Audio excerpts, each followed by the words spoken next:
You know the Gemara tells us, no, Ein Adam over Avera, Ella im Kain, Nichnas Boy, Ruach Shtus. Right. And what Yid does in Avera, it's insanity, which is an amazing Hagdara. It's an amazing definition.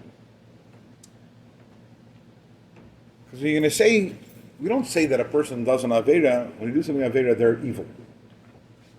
Or they're being rebellious against Hashem. Where's the Gemara? If you do an Avera, you're insane. Why is it insane to do an Avera?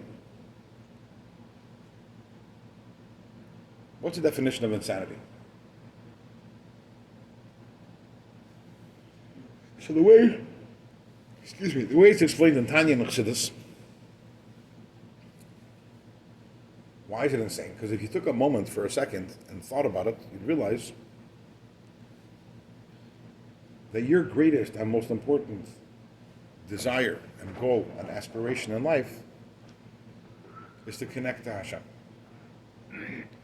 And the thing that you fear more than anything else is being cut off from Hashem.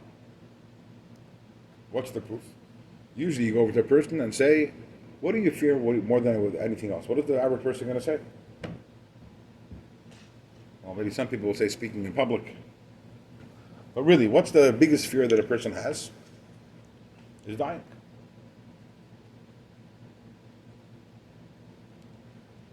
But for a Yid, the fear of being cut off from Hashem is greater than the fear of dying. And what's the proof to that? The proof is that historically, Yidden in mass, hundreds of thousands and millions, have given up their lives rather than convert out of Yiddishkeit, rather than reject their Yiddishkeit, which means that even worse than dying is being cut off from Hashem. So you realize that's a Yid, the most incredible fear that a Yid has is being cut off from Hashem. And what does a Yid desire more than anything else?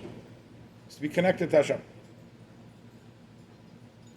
When you do an Avera, what are you doing? You're cutting yourself off from Hashem. That's insane. That's insane because that's not consistent with what you want. That's not what you want. You want to be connected to Hashem. You don't want to be disconnected from Hashem. And therefore, to do an Avera is insane. It's not evil. It's just, you're working, it's self-sabotage.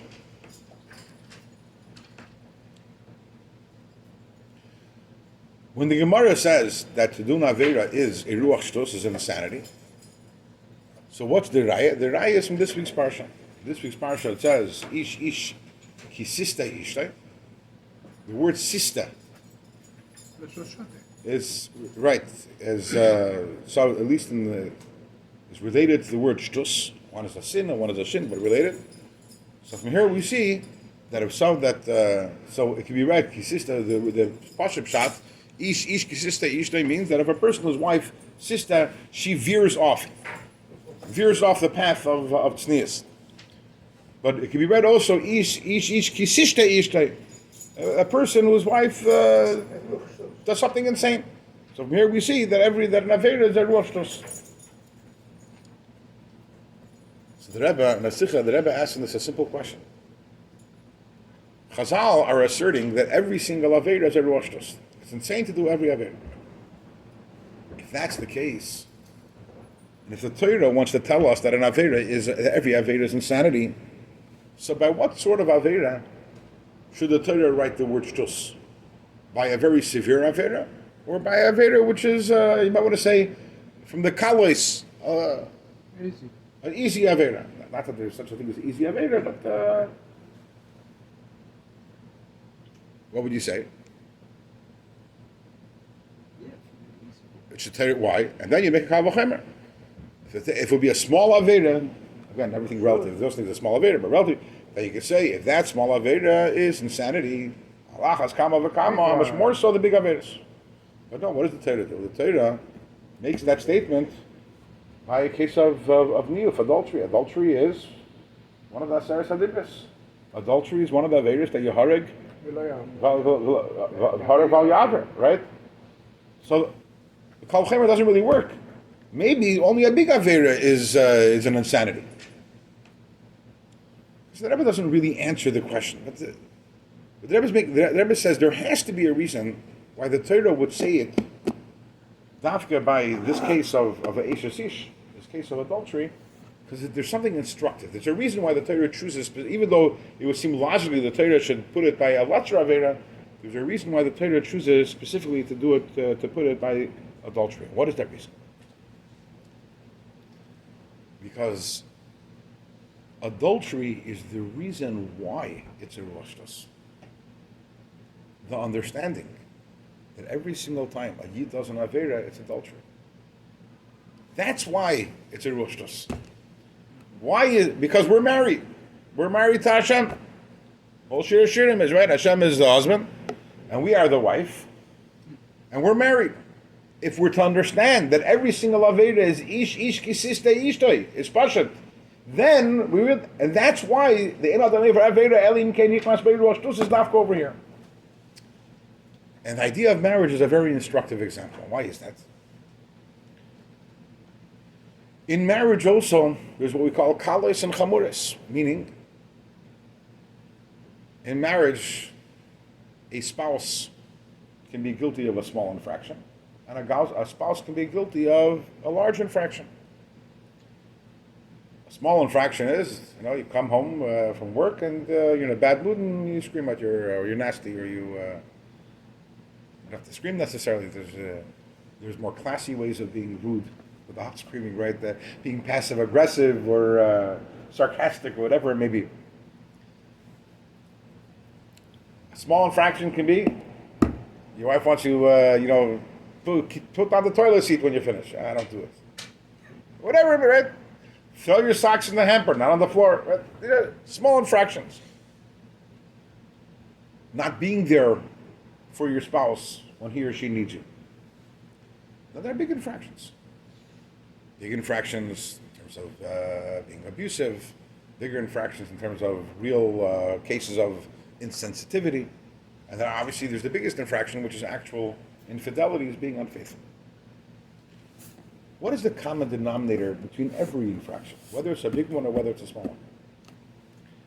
Common denominator is that at the moment when you did that, you consciously made a choice to step out of the marriage.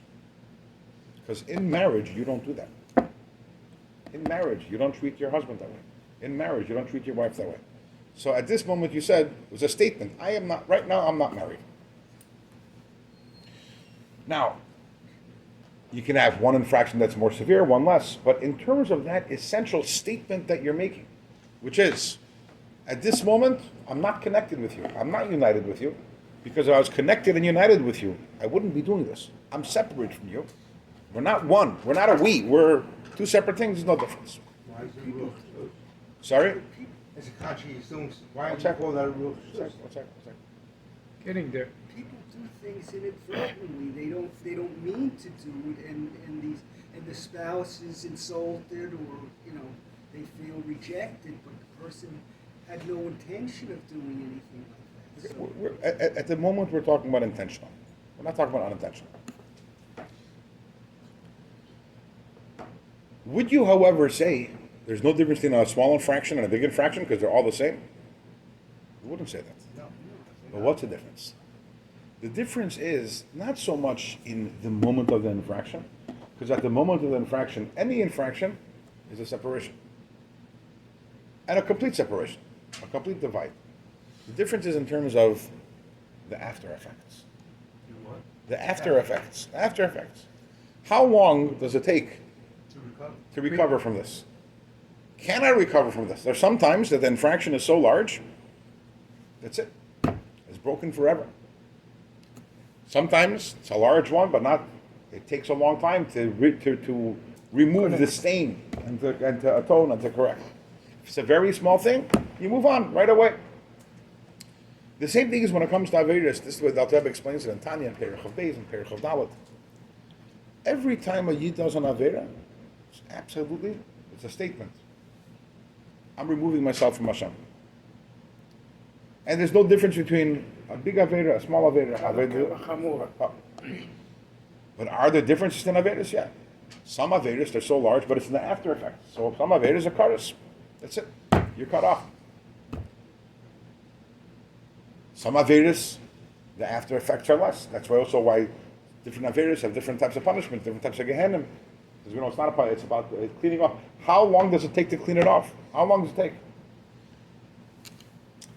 But in terms of the actual, at the moment of the Aveda, when a person does an Aveda, they're absolutely disconnected from Hashem. It doesn't make a difference which Aveda. The question is only how long are the after effects going to last? So in that way, it's an analog to marriage. It's mamish, the same likud. We're married to the Eibishter. And anytime we do an Aveda, we're stepping out of our marriage. Now the question is, can our marriage survive that? That depends on the Aveda. Some yeah, some no. Some easier, some less. But ultimately, why is it a shtus to do an Aveda? Because as Yidden, we never, chas v'shalom, even for a moment, want to step out of our marriage